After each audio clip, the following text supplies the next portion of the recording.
اب اسیر ختم نبوت امیر شریعت پورے قلندرانہ جاہو جلال اور ایمانی جرت و وقار کے ساتھ کمرہ عدالت میں داخل ہوئے۔ سرفروشان احرار نے پورے ہائی کورٹ کو اپنے حصار میں لے رکھا تھا۔ عدالت کے دروازے پر ہزاروں فدائین ختم نبوت اور شمع ناموس رسالت صلی اللہ علیہ وسلم کے پروانے نعرہ زن تھے۔ نعرہ تکبیر، اللہ اکبر، تاج و تخت ختم نبوت زندہ باد، مرزائیت مرد آباد۔ امیر شریعت نے عدالت کے دروازے پر کھڑے ہو کر ہتھکڑیاں فضا میں لہرائیں اور ہاتھ سے اشارہ کیا، کہیے کیا حکم ہے، دیوانہ بنوں یا نہ بنوں؟ حکم ہوا خاموش، تمام مجمع ساکت و جامد ہوا۔ امیر شریعت عدالت میں داخل ہوئے۔ خاتون حضرت سید عطا اللہ شاہ بخاری رحمۃ اللہ علیہ کو عدالت میں کیوں لایا گیا، یہ واقعہ ہم ابھی آپ کے ساتھ شیئر کرنے والے ہیں۔ خاتون حضرت واقعہ کچھ اس طرح سے ہے۔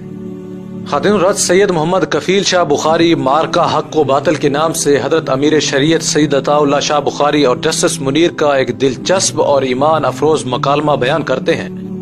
فرماتے ہیں 1953 کی تحریک ختم نبوت اپنے شباب پر پہنچ کر میل بہی اختتام تھی۔ تحریک کی قیادت اور ہزاروں کارکن جیلوں میں بند تھے۔ عدالتی تحقیقات کے لیے جسٹس منیر اور ایم آر کیانی پر مشتمل کمیشن لاہور ہائی کورٹ میں سماعت کر رہا تھا۔ خاتون حضرت جسٹس منیر متعصب قادیانی نواز تھا۔ وہ علماء کو کمرہ عدالت میں بلا بلا کر بے عزت کر رہا تھا۔ تحریک ختم نبوت کو احرار احمدی نزاع اور فسادات پنجاب کا نام دیتا تھا۔ اسلام کو موضوع بحث بنا کر علماء کا مذاق اڑا رہا تھا اور اپنے قادیانی آقاؤں اور محسنوں کو خوش کر رہا تھا۔ لیکن ایک دن وہ اپنی ہی عدالت میں پکڑا گیا۔ اس نے قید تحریک تحفظ ختم نبوت امیر شریعت سید عطا اللہ شاہ بخاری رحمۃ اللہ علیہ کو عدالت میں طلب کر لیا۔ حکومت نے بیان داخل کرانے کے لیے امیر شریعت کو سکھر جیل سے لاہور سنٹر جیل منتقل کر دیا۔ محترم ناظرین، پیشی کی تاریخ پر امیر شریعت اور ان کے قیدی رفقا کو سخت پہرہ عدالت میں لایا گیا۔ عدالتی ہرکارے نے آواز لگائی، سرکار بنام عطا اللہ شاہ بخاری۔ محترم ناظرین، اب اسیر ختم نبوت امیر شریعت پورے قلندرانہ جاہو جلال اور ایمانی جرت و وقار کے ساتھ کمرہ عدالت میں داخل ہوئے۔ سرفروشان احرار نے پورے ہائی کورٹ کو اپنے حصار میں لے رکھا تھا۔ عدالت کے دروازے پر ہزاروں فدائین ختم نبوت اور شمع ناموس رسالت صلی اللہ علیہ وسلم کے پروانے نعرہ زن تھے۔ نعرہ تکبیر، اللہ اکبر، تاج و تخت ختم نبوت زندہ باد، مرزائیت مرد آباد۔ امیر شریعت نے عدالت کے دروازے پر کھڑے ہو کر ہتھکڑیاں فضا میں لہرائیں اور ہاتھ سے اشارہ کیا۔ حکم ہوا خاموش، تمام مجمع ساکت و جامد ہوا۔ امیر شریعت عدالت میں داخل ہو گئے۔ محترم ناظرین، جسٹس منیر بغض و حسد سے بھرا ہوا، غصے سے لال پیلا، گردن تنی ہوئی اور تکبر و غرور کا پیکر بنا کرسی پر بیٹھا تھا۔ مرد مومن کے چہرے انور پر نگاہ پڑی تو اس کی آنکھیں جھک گئیں۔ جسٹس منیر دوسری مرتبہ آنکھ اٹھا کر دیکھنے کی ہمت نہ کر سکا۔ محترم ناظرین، عدالت کی کارروائی شروع ہوئی۔ امیر شریعت نے اپنا تحریری بیان عدالت میں پیش کیا۔ جسٹس منیر نے ایک نظر بیان کو دیکھا جسے اس نے منیر انکوائری رپورٹ میں شامل نہیں کیا، اور پھر اپنے مخصوص چبھتے ہوئے انداز میں سوالات کا آغاز کر دیا۔ خاتون حضرات، جسٹس منیر نے سوال کیا، ہندوستان میں اس وقت کتنے مسلمان ہیں؟ امیر شریعت نے جواب دیا، سوال غیر متعلق ہے، مجھ سے پاکستان کے مسلمانوں کے بارے میں پوچھیں۔ جسٹس منیر نے تمسخر امیز لہجے میں، ہندوستان اور پاکستان میں جنگ چھڑ جائے تو ہندوستان کے مسلمانوں کو کیا کرنا چاہیے؟ امیر شریعت نے فرمایا، ہندوستان میں علماء موجود ہیں، وہ بتائیں گے۔ خاتون حضرات، جسٹس منیر طنز کرتے ہوئے، آپ بتا دیں۔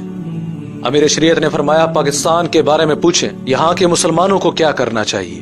جسٹس منیر نے سوال کیا، مسلمان کی کیا تعریف ہے؟ امیر شریعت نے فرمایا، اسلام میں داخل ہونے اور مسلمان کہلانے کے لیے صرف کلمہ شہادت کا اقرار و اعلان ہی کافی ہے، لیکن اسلام سے خارج ہونے کی ہزاروں وجوہات ہیں۔ ضروریات دین میں کسی ایک کا انکار کفر کے ماں سوا کچھ نہیں۔ اللہ تعالیٰ کی صفات عالیہ میں سے کسی ایک کو بھی انسانوں میں مانا تو مشرک، قرآن کریم کی کسی ایک آیت یا جملہ کا انکار کیا تو کافر، اور نبی کریم صلی اللہ علیہ وسلم کے منصب ختم نبوت کے بعد کسی انسان کو کسی بھی حیثیت میں نبی مانا تو مرتد۔ خاتون حضرات، جسٹس منیر قادیانی وکیل کی طرف اشارہ کرتے ہوئے، ان کے بارے میں کیا خیال ہے؟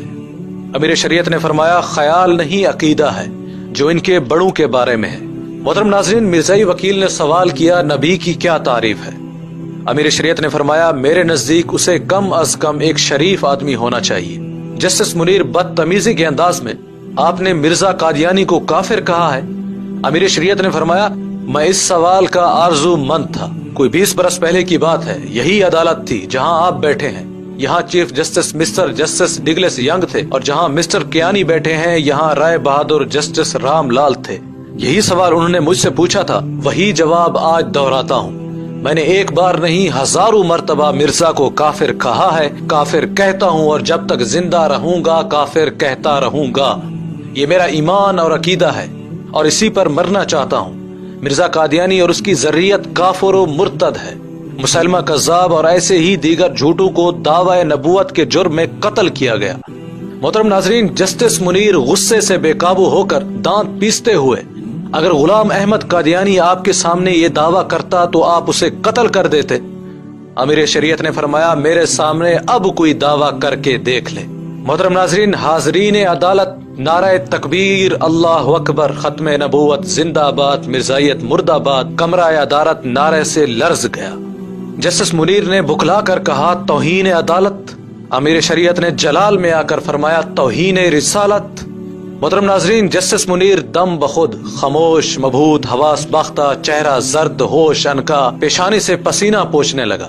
عدالت امیر شریعت کی جرأت ایمانی اور جذبہ حب رسول صلی اللہ علیہ وسلم دیکھ کر سکتے میں آ چکی تھی۔ امیر شریعت نے گرج دار آواز میں پوچھا کچھ اور؟ جسٹس منیر پریشانی میں بڑبڑاتے ہوئے میرا خیال ہے ہمیں مزید کچھ بھی نہیں پوچھنا چاہیے۔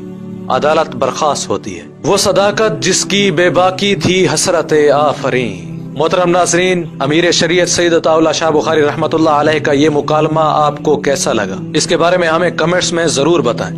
انشاءاللہ سید عطا اللہ شاہ بخاری رحمۃ اللہ علیہ کی زندگی کے اوپر مزید ویڈیوز انشاءاللہ ہم اپلوڈ کریں گے۔